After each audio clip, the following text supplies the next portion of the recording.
हाय। अभी चलो आज इस वीडियो में हम अच्छी तरह से देखते हैं कि सम इन्वेंटरी कंट्रोल टेक्निक्स और इन्वेंटरी को मैनेजमेंट कैसे किया जाए, कंट्रोल कैसे किया जाए। दो technique we have already seen in the topic of EOQ, जो हमने ईओक्यू पढ़ा था वो, and the stock levels. Some are inventory controls नहीं है, बट बोल सकते कि उसके लिए हमें क्या है, कॉस्ट कंट्रोलिंग, वो जो टेक्निक्स हमने देख ली थी तो वो है। बट अभी इसके बाद भी कुछ टेक्निक्स ऐसे होते हैं कि जो थ्योरेटिकली हमें आगे जाके इस्तेमाल करने हैं, तो वो इस टॉपिक में हम अच्छी तरह से कर लेते हैं, है ना। तो बच्चों चलो, without wasting our time will jump on the next sheet. पहला वाला इन्वेंटरी मैनेजमेंट एंड कंट्रोल में से पहला वाला क्या निकलता है, कि वो क्या दिखाता है आपको। ठीक है, तो चलो।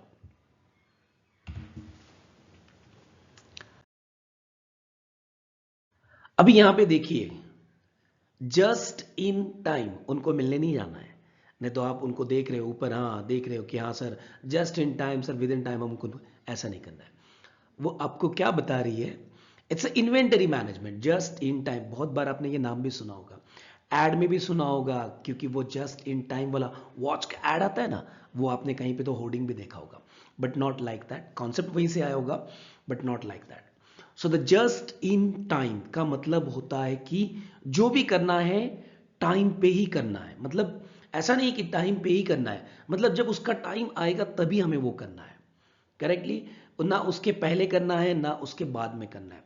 तो just in time is one of the approach, जैसे कि अब ये इन्वेंटरी में यूज हो रहा है, वैसे वैसे डिफरेंट काइंड्स ऑफ टेक्निक में भी वो यूज होता है। ऐसे नहीं कि सिर्फ इन्वेंटरी मैनेजमेंट में ही वो यूज होता है, वो अलग अलग जगहों पे भी आप यूज कर सकते हो। Even though in your life also, even though in your life also you can use this theory just in time.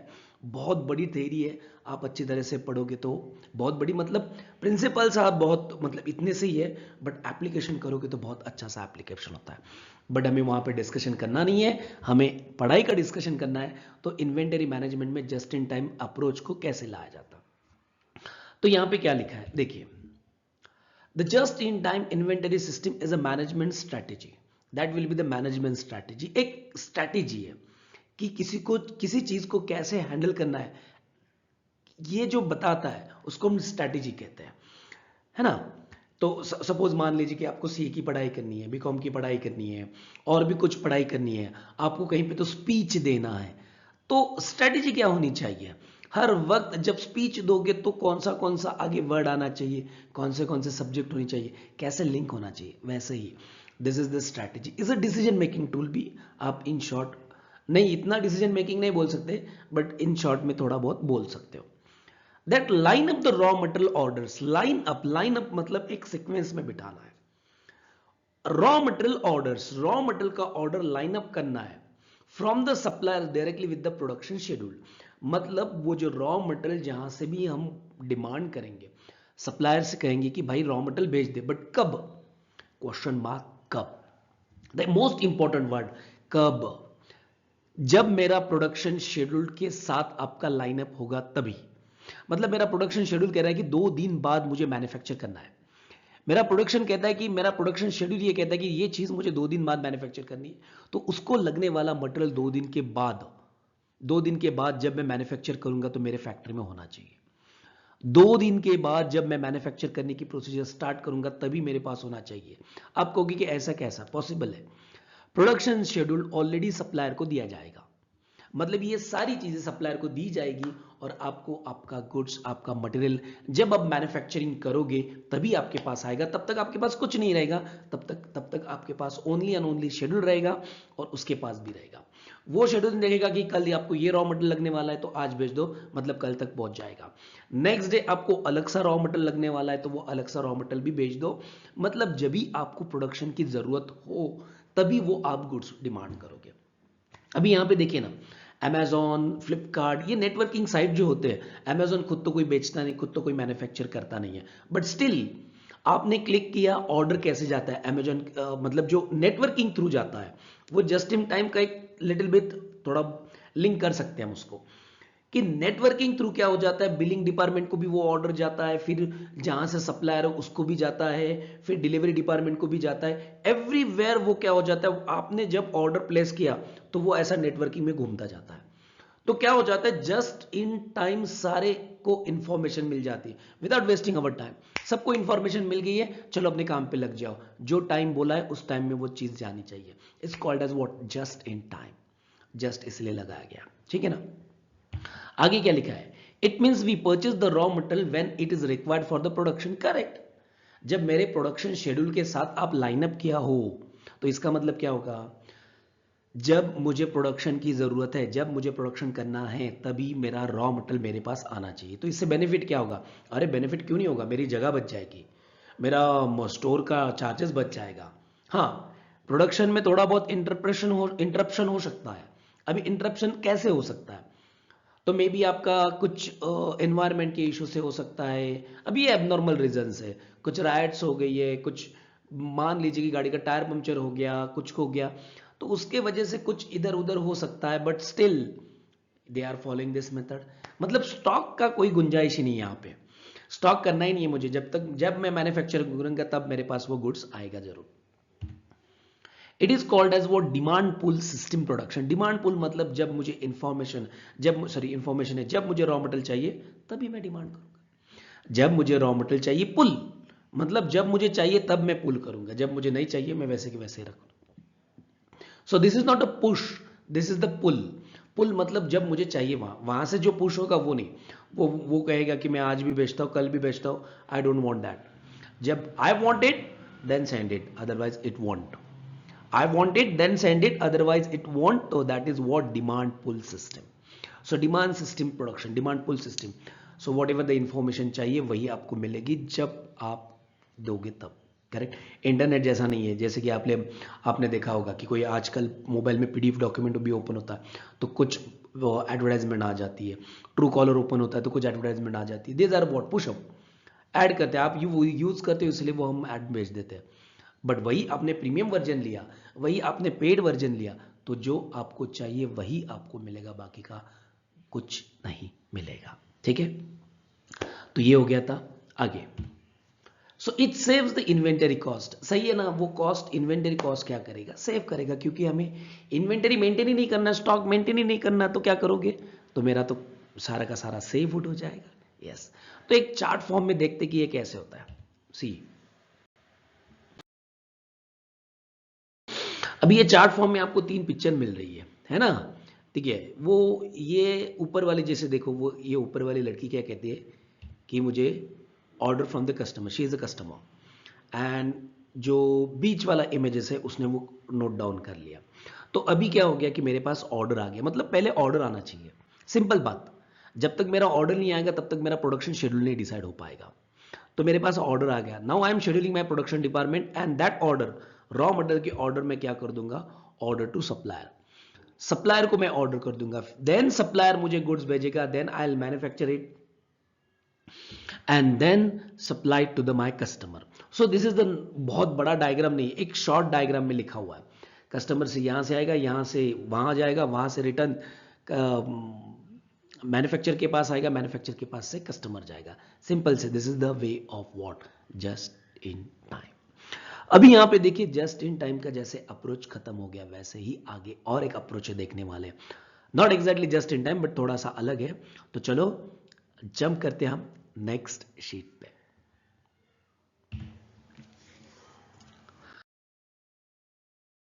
तो C, A B C analysis. ABC analysis नाम भी बहुत अच्छा है ना। So it's inventory control technique. तो ये analysis है, तो मतलब हमें इन्वेंटरी बाइफ्रिकेट करना है अंडर दिस एनालिसिस। सो ये एनालिसिस क्या कहता है, तो कुछ नहीं है, देखिए क्या कहता है भैया analysis, it is a control over the different atom of inventory, different atom of the inventory on the based on the amount involved in inventory, means the bifurcation of the inventory is most of the time यहां पे इस analysis में based on the how much amount is involved, उस inventory में कितना पैसा आपने investment किया है, उस इन्वेंटरी को आपने कितना पैसा लगाया हुआ है, उसके बेसिस पे क्या करोगे, बाइफिकेशन करोगे। हाँ, ऐसे नहीं है अमाउंट इन्वॉल्व है, वहां पे उच्च मटेरियल का इंपॉर्टेंस भी होना चाहिए उतना। वैसे देखा जाए तो ठीक है भाई, क्वांटिटी भी तो बहुत दिख रहा है, उसका उतना इंपॉर्टेंस भी नहीं है, बट अमाउंट भी ज्यादा इन्वॉल्व है। ऐसा नहीं, importance and involve, importance and amount involve both should be there, then you can bifurcate under A, B and C. So now look here. Inventory classified into the three category on the basis of value of inventory and quantity of inventory. उसकी value कितनी है total में और उसकी quantity कितनी है total में, total में ही देखना है, सेपरेट सेपरेट नहीं देखना है, टोटल में ही देखना है, एग्जाम समझ में आएगा आपको। तो यहां पे सिर्फ याद रखना है, वर्ड याद रखो, टोटल में उसका वैल्यू कितना है और टोटल में उसकी क्वांटिटी कितनी है, on that basis we are bifurcating the entire inventory. फिर an ABC analysis provides a mechanism for identifying the item that will have a significant impact on the overall inventory cost. Perfect line, perfect है, बहुत perfect line है। क्या बता रहा है आपको? अरे पहली चीज बताता है कि भाई अमाउंट कितना इन्वॉल्व है, दूसरी चीज बताता है कि भाई आपकी इन्वेंटरी कितनी होगी, कॉस्ट कितनी होगी, सॉरी क्वांटिटी कितनी होगी, तीसरा ये बता रहा है कि मेरे इन्वेंटरी कॉस्ट पे इंपैक्ट करता है। अभी इन्वेंटरी कॉस्ट क्या होती है पता है? अपनी ईओक्यू की वीडियो देखी होगी तो उसमें पता चलेगा। अरे भाई उसका स्टोरेज कॉस्ट होता है, परचेस कॉस्ट होता है, यस लॉसेस होते हैं, स्टोर कीपर रखना पड़ता है, वॉचमैन रखना पड़ता है, ऑल दोज आर कॉस्ट। तो उस पे जो इंपैक्ट करता है उसके बेसिस पे भी ये बाइफिकेशन बनेगा। अरे भाई बहुत वैल्यूएबल इन्वेंटरी रहेगी तो उसके ऊपर पहले ज्यादा कंट्रोल करेंगे, ना कि जो नॉट वैल्यूएबल है। यस और नो? अभी आप ही सोचो, एक थोड़ा सा सोचो कि जैसे कि मैं अभी आपको ये लेक्चर प्रोवाइड करता हूं, तो इसके लिए I am using laptop, camera, everything, मैं सब कुछ यूज करता हूं, ठीक है? तो बताइए मैं माइक पे ध्यान दूं, मतलब ऐसा नहीं बता रहा हूं, मैं इंपॉर्टेंस की बात कर रहा हूं, मैं according to the importance. Laptop is important, camera is important, mic is also important, but इन तीनों में से लैपटॉप और कैमरा इज इंपॉर्टेंट। माइक थोड़ा सा इधर उधर हो भी गया, मतलब आवाज की बात नहीं कर रहा हूं मैं, माइक को कुछ हो भी गया तो भी मैं नया खरीद सकता हूं। क्यों? वैल्यू कम है, इंपॉर्टेंस कम है, एडजस्टमेंट कर सकता हूं मैं, मोबाइल का माइक यूज कर सकता हूं, लैपटॉप का माइक यूज कर सकता हूं, टाइम बिंग हो सकता है। करेक्ट? मैं नहीं बोल सकता हूं कि ये एग्जाम्पल फिट होगा नहीं होगा पता नहीं, बट मैं इंपॉर्टेंस की बात कर रहा हूं। करेक्ट? कि इंपॉर्टेंस भी हो, उसका इंपैक्ट कॉस्ट पे भी हो, उसका इंपैक्ट क्वांटिटी भी हो, तब जाके हमारा एबीसी एनालिसिस कंप्लीट होता है। करेक्ट? तो जो थ्री कैटेगरीज है वो कौन सी है? कैटेगरी ए, कैटेगरी बी और category C. But how we can bifurcate category A of material, B of material, C of material? Wait, so देखिए ऊपर के 3 पॉइंट पे तो आपको जरूर ये चीज बताया कि बाइफिकेशन कैसे करना है। एक तो वैल्यू, दूसरा है उसकी क्वांटिटी और तीसरा है उसका इंपॉर्टेंस। तो मैन्युफैक्चरिंग में उसका इंपॉर्टेंस क्या है, तो on that basis we can bifurcate the entire inventory under A, B और सी कैटेगरी। यस और नो? तो चलो अगले शीट पे देखते ए कैटेगरी वाला। तो देखिए एबीसी एनालिसिस में कैटेगरी ए में क्या आएगा? Those of inventories consist of the 10% of the total quantity held by the stores and the 70% of the total inventory value। वहां पे लिखा नहीं होगा बट मैं बता रहा हूं आपको। तो मतलब 10% उसका क्वांटिटी है बट 70% उसका वैल्यू। आए हाय, 10% उसका क्या है? क्वांटिटी है, बट 70% उसका वैल्यू है। चलो मैं एक एग्जांपल देता हूं, ठीक है? तो शायद फिट हो सकता है और मुझे लगता है कि वो फिट हो सकता है। करेक्ट? आपको लगता है तो सोचिए, नहीं तो forget about this. Jewellery shop में जाइए। अभी ज्वेलरी शॉप में गए ना आप, ज्वेलरी शॉप, ज्वेलरी दिमाग में लाई, आई आई बहुत बड़ा बड़ा ज्वेलरी आपको दिख रहा है, यहाँ पे सोना दिख रहा है, वहां पे चांदी दिख रही है, वहां पे वो 1 ग्राम ज्वेलरी भी दिख रही है, बेंटेक्स मटेरियल जो चमकता है बट सोना नहीं होता। हर चीज चमकती हुई सोना नहीं होता ना। यस यस, जाने दो वो बात अलग है। बट डायमंड्स भी दिख रहे हैं आपको, सोना भी दिख रहा है आपको, सिल्वर भी दिख रहा है आपको, और 1 ग्राम वो बेंटेक्स वाला ज्वेलरी भी दिख रहा है। तो आप सोचो, think about it, A category में क्या डालोगे? थिंक अबाउट इट, इमेजिन करो ज्वेलरी शॉप लाओ, दिमाग में सोना चांदी भरा भरा हुआ है, तो दिमाग में लाओ, मेरे ख्याल से ना ए कैटेगरी में जाएगा सोना और डायमंड। मेरे ख्याल से ए कैटेगरी में जाएगा सोना और डायमंड। कैसे पता है? क्योंकि क्वांटिटी तो बहुत कम होती है बट उसकी वैल्यू बहुत होती है। साला 10 ग्राम का सोना, 10 ग्राम का सोना आज 80,000 के भाव में चल रहा है। यस और नो? 10 ग्राम इतना ही होता है, 10 ग्राम इतना ही होता है। यस और नो, बट उसका वैल्यू 80,000 है। तो टोटल क्वांटिटी काउंट करो, बेंटेक्स ज्वेलरी भी है, आपकी सिल्वर भी है, और आपका डायमंड और गोल्ड भी है। तो टोटल में काउंट करोगे तो डायमंड और ज्वेलरी, डायमंड और सोने का क्वांटिटी इतना रहेगा, बट वैल्यू इतनी बड़ी रहेगी। तो ये जाएगा कैटेगरी ए में। हाँ या ना, फिट हुआ कि नहीं? एग्जाम्पल मैं बता रहा था आपको। बी भी देखेंगे।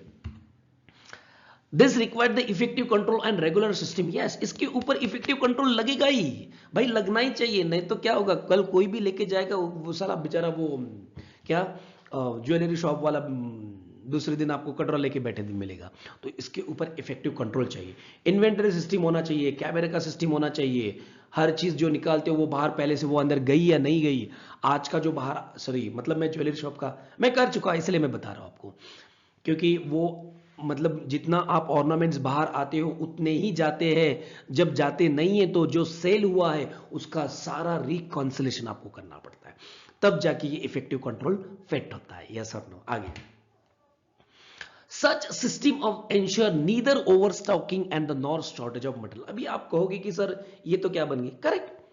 जब मुझे पता है उसका 70% value of the total inventory है, तो जितना लगेगा उतना ही खरीदो ना, जितना लगेगा उतना ही रॉ मटेरियल लेके आओ भाई, ओवर स्टॉकिंग करने की जरूरत नहीं है। सोना है तो लेके आओ, लेके आओ, लेके आओ, ऐसा नहीं है। अरे बाकी की चीजें भी है, लोग, सब लोग सोना नहीं खरीद सकते, सब लोग सोना खरीदने की इच्छा नहीं रहते, क्या करते हैं, छोटा मोटा सोना, छोटा मोटा गहना पहन लिया, बात खत्म। ये भी हो सकता है। So don't over stock it, जितना लगता है उतना ही डिमांड करो, करेक्ट। शॉर्टेज ऑफ मटेरियल, उन्होंने देखा है कि ना ही मुझे शॉर्टेज हो ना ही मुझे ओवर स्टॉकिंग हो, अननेसेसरीली इन्वेस्टमेंट करना नहीं है, because of the value is very high, value is very high, तो don't unnecessarily invest in that inventory.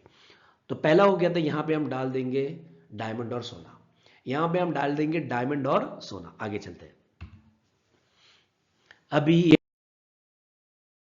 ये आ गया कैटेगरी बी। अरे कैटेगरी बी का क्या है, इक्वल इक्वल पार्ट में category B. 20% of the total inventory held and 20% of the value, मतलब 20% वैल्यू है, 20% क्वांटिटी है। तो आप सोचोगे सर अभी आपका ज्वेलरी शॉप में क्या डालोगे, चांदी, सोना और बेंटेक्स, जो 1 ग्राम ज्वेलरी होती है ना, उसके बीच में ना सिल्वर आता है। सोचो आप, देख लो आप, कभी भी देख लो आप, क्योंकि सिल्वर का क्वांटिटी जितना होता है लगभग वैल्यू भी ऐसे सेम टू सेम ही बन जाता है उसका वैल्यू, करेक्ट। तो मैं इसमें क्या, इस कैटेगरी में क्या डालूंगा, सिल्वर को। तो उसके लिए इसका इन्वेस्टमेंट भी कैसा होता है, मॉडरेट होता है, ज्यादा इन्वेस्टमेंट नहीं होता।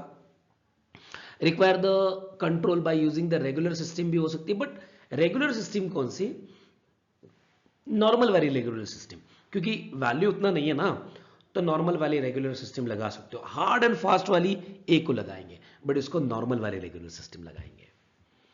And require the moderate investment, मतलब मॉडरेट मतलब ठीक है भाई, इतना कम भी नहीं इतना ज्यादा भी नहीं, एक जगह पे, क्योंकि उसकी खरीदार भी क्या हो जाते हैं, वैसे ही हो जाते हैं। क्योंकि सिल्वर का कुछ हम बनाते हैं, नहीं तो कुछ शोपीस बनाते हैं, कुछ ज्यादातर तो ऑर्नामेंट्स तो हम पहनते नहीं है सिल्वर के, बट कुछ चीजों में इस्तेमाल कर लेते हैं। तो वो चीज जब होगी, जब सीजनल होगा तो वो आएगा, नहीं तो नहीं आएगा, इसलिए उसका इन्वेस्टमेंट भी क्या रहेगा, लगभग अप एंड डाउन रहेगा, करेक्ट। तो ये बी कैटेगरी में हमने डाल दिया इन्वेस्टमेंट, सॉरी सिल्वर डाल दिया। तो आगे सी कैटेगरी में क्या डालोगे भाई, सी कैटेगरी में इसका पहले पहले बाइफ्रिकेशन तो देखो, 70% of the quantity and 10% of the value. वाह भाई, उल्टा हो गया एक के, 70% क्वांटिटी और 10% वैल्यू। अभी तो आपके दिमाग में आया होगा, अरे वो 1 ग्राम ज्वेलरी, इतनी लंबी चौड़ी क्वांटिटी दिखती है, कितना कितना क्वांटिटी दिखता है उसका, बट वैल्यू कितना रहता है, 10%। अदर कंपेयर टू एटम्स, उसका वैल्यू बहुत कम रहता है। दिखने के लिए तो बहुत अच्छा खासा दिखता है भाई, चमकता हुआ सोना दिखता है, बट चमका नहीं होता, वैल्यू नहीं होती उसकी। यस और no?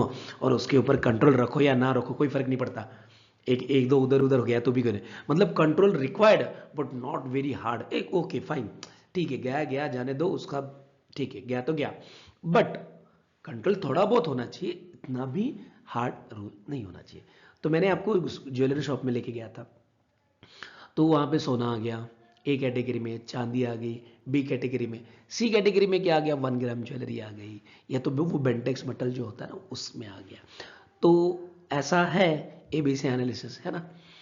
Required the very less investment of the such inventory. Perfect sentences correct ही यही है, वेरी लेस इन्वेस्टमेंट रिक्वायर। अरे 10% तो वैल्यू उसका, यस और नो। तो ये आया था ए बी सी एनालिसिस। एक काम करते, एक छोटा सा एग्जांपल लेते हैं, है ना, तो देख लेते हैं।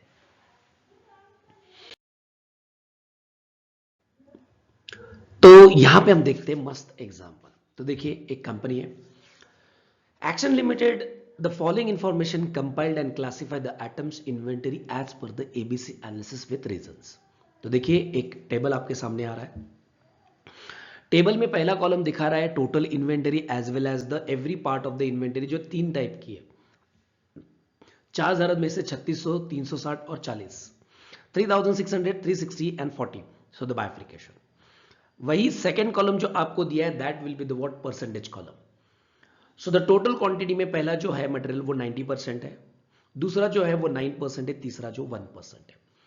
तीसरा कॉलम जो दिखा रहा है कि जो पहला वाला है उसका टोटल इन्वेंटरी का वैल्यू 10% ही है, फिर दूसरा वाला है उसका 40% है, तीसरा वाला है उसका 50% है। देन इंपॉर्टेंस कितना है 5%, 10% एंड 85%। मतलब ऐसा देखा जा रहा है कि जो थर्ड कैटेगरी जो 40 इन्वेंटरी है, 40 वाली इन्वेंटरी है, वो ज्यादा इंपॉर्टेंट लग रही है मुझे, क्योंकि वो देखिए ना 1% ही है और उसका वैल्यू कितना है 50% है और उसका इंपॉर्टेंस कितना है 85% है। तो ये जो एग्जांपल अभी सामने रखिए तो एक एक जो तीनों भी है वो कौन से कैटेगरी में जाएगी वो मैं बता देता हूं। तो देखिए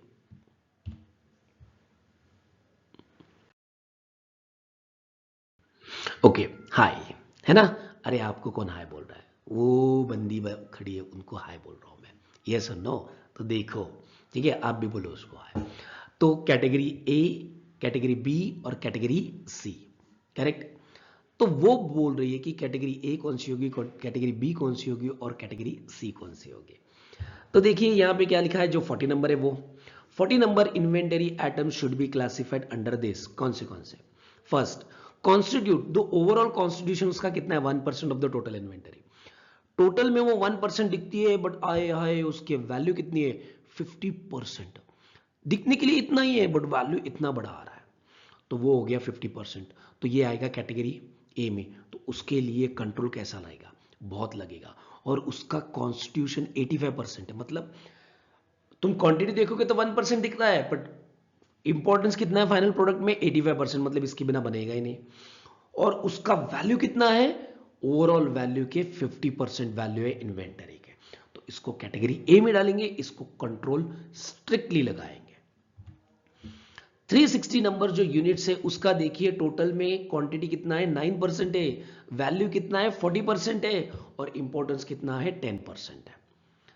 तो भाई यहां पे तो हो गए ना अपनी बी इन्वेंटरी, क्योंकि 360 आइटम्स है, वो टोटल में 90% दिखते हैं, सॉरी 9% दिखते हैं, बट इंपॉर्टेंस के हिसाब से देखोगे, वैल्यू के हिसाब से देखोगे तो कंपैरेटिवली ए से कम है, तो इसीलिए इसको बी में डाल देते हैं। अभी 3600 number of units inventory item should be classified under this category। आए भाई ये सिर्फ नंबर ही नंबर है, ये सिर्फ बहुत बड़ा नंबर है। इसका देखो टोटल में 90% दिखता है बट उसका वैल्यू कितना है 10% ही है और इसका इंपॉर्टेंस भी कितना है 5% है, यस और नो। इंपॉर्टेंस भी 5% है, तो क्या करोगे इसको सी में डालोगे। तो ए के लिए हाई कंट्रोल, बी के लिए lower control means mid of control और सी के लिए नहीं रखा तो भी चलेगा, नहीं रखा तो भी चलेगा। देखिए बच्चों प्रीवियस शीट में मैंने अभी थोड़ी देर पहले आपको एक एग्जांपल दिया था, किसका मैंने आपको किसका एग्जांपल दिया था, ज्वेलरी शॉप का। एक काम कीजिए थोड़ा सा और एक एग्जांपल देने का ट्राई करता हूं मैं, फिट हुआ तो ठीक है नहीं तो ठीक है जाने दीजिए। मैं बताता हूं आपको कि एक काम कीजिए, ग्रोसरी शॉप में जाइए, ग्रोसरी शॉप में जाइए, थोड़ा ध्यान से देखिए ग्रोसरी शॉप को, मैं क्या बता रहा हूं सुनिए। ग्रोसरी शॉप में जाइए, थोड़ा बहुत अच्छी ध्यान से देखिए, ए को किसको जाएगा, बी किसको जाएगा और सी किसको जाएगा। तो ए कैटेगरी ऐसा कैटेगरी है कि बहुत वैल्यूएबल है, यस और नो। तो बताओ मैं आपको क्या होगा, जैसे कि गरम मसाले हो गए, जैसे कि अपना बादाम हो गया, काजू हो गया, किशमिश हो गया। अरे क्वांटिटी तो बहुत कम होती बट उसका वैल्यू बहुत ज्यादा हो जाता है, यस और नो। तो सोचो गरम मसाले देखिए, इलायची इतनी भी लाओगे तो इतनी सी होती है बट वैल्यू ज्यादा होता है। तो ये जो सारी चीजें होती है ना वो कैटेगरी ए में जाती है। इसके ऊपर कंट्रोल रखना बहुत इंपॉर्टेंट है, क्योंकि ये चीजें महंगी है। यस और नो, मतलब ड्राई फ्रूट सूखा मेवा जो बोलते हैं ना उसको हम देखते हैं ग्रोसरी शॉप में होता है। अभी बी कैटेगरी में जाओगे तो कैसा होगा, बी कैटेगरी में अपने आएंगे गेहूं चावल आएगा, यस और नो, दाल वगैरह वगैरह ये सारी चीजें आएगी। क्वांटिटी भी है उसकी, वैल्यू भी उतनी है, यस और नो। तो बी कैटेगरी में आ सकता है। सी कैटेगरी में क्या आ सकता है, जैसे कि नमक हो गया, नारियल बाहर रखे हुए, देखिए नारियल नमक ये सब बाहर रखे हुए होते हैं। क्यों, क्योंकि ठीक है उसका क्वांटिटी बहुत है बट वैल्यू बहुत कम है, यस और नो। नारियल नहीं बोल सकते, बट वो पानी वाला नारियल बोल रहा हूं मैं, जैसे कि कभी चटनी बिटनी में यूज होता है ना, वैसा वाला नारियल बोलता हूं। और भी कुछ छोटे मोटे आइटम रहेंगे, पूरा का पूरा नहीं है, बट ग्रोसरी शॉप को भी आप एबीसी एनालिसिस से बाइफ्रिकेट कर सकते हो। क्वांटिटी के अकॉर्डिंग देखोगे तो ये सारी चीजें आपको मिल सकती है, जब आप बायो एनालाइज करोगे तब जाके मैं बात कर रहा हूं। जाओ कभी कभी ग्रोसरी शॉप में खड़े खड़े देखो आपको दिखता है कि नहीं, ठीक है। तो यहां तक था एबीसी एनालिसिस। अभी चलो देखिए, ये एग्जाम्पल तो हमने सॉल्व कर लिया, 3 एग्जाम्पल लिया, एक प्रैक्टिकल एग्जाम्पल लिया, एक ज्वेलरी शॉप का लिया, एक ग्रोसरी शॉप का लिया। अभी एक काम करते हैं, और एक यूजिंग रेशियो एनालिसिस के अकॉर्डिंग एक टेक्निक है, तो वो अभी देखते हैं। ये देखो,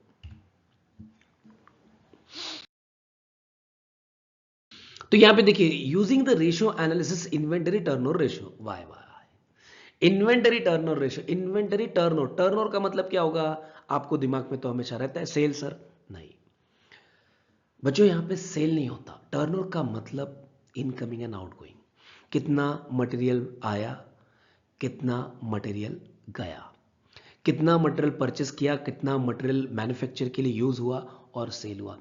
this is called as what, inventory turnover ratio. तो कैसे करते हैं कैलकुलेट, तो मतलब शॉर्ट में इन्वेंटरी टर्नओवर रेशो आपको दो चीजें दिखाता है। एक, what is the movement of material, movement आना जाना, what is the movement of material, on that basis we can decide उसमें इन्वेस्टमेंट करना है या नहीं करना है। आगे, here we compute the inventory turnover ratio of the different material to understand the performance. What kind of performance here? Arey, what kind of performance we are checking here? Only two types of performance. How much is incoming and outgoing, and how much we have invested in that. So that is the performance, correct? So now next, low ratio, low movement, high ratio, fast moving material. So the low ratio, low movement means over investment. So we have wrongly investment in wrong inventory. तो ये देखने के लिए कि कौन से investment जरूरी है, तो जिसका मूवमेंट ही लो है मतलब वो कम लगता है, जिसका हाई मूवमेंट है मतलब वो सबसे ज्यादा यूज्ड होता है in a manufacturing process. It helps to investment should be made in inventory. It helps to how much investment should be made, investment inventory में इन्वेस्टमेंट कितना करना है, इन्वेंटरी में इन्वेस्टमेंट कितना करना है, ये चीज बताने के लिए आपको इन्वेंटरी टर्नओवर रेशियो बहुत किफायती है। तो एक काम करते ना, इस रेशियो को बताया गया तो भाई फॉर्मूला भी देख लेते कि इन्वेंटरी टर्नओवर रेशियो का फॉर्मूला क्या आता है। अरे बहुत lollipop formula is this, very very lollipop. Now see,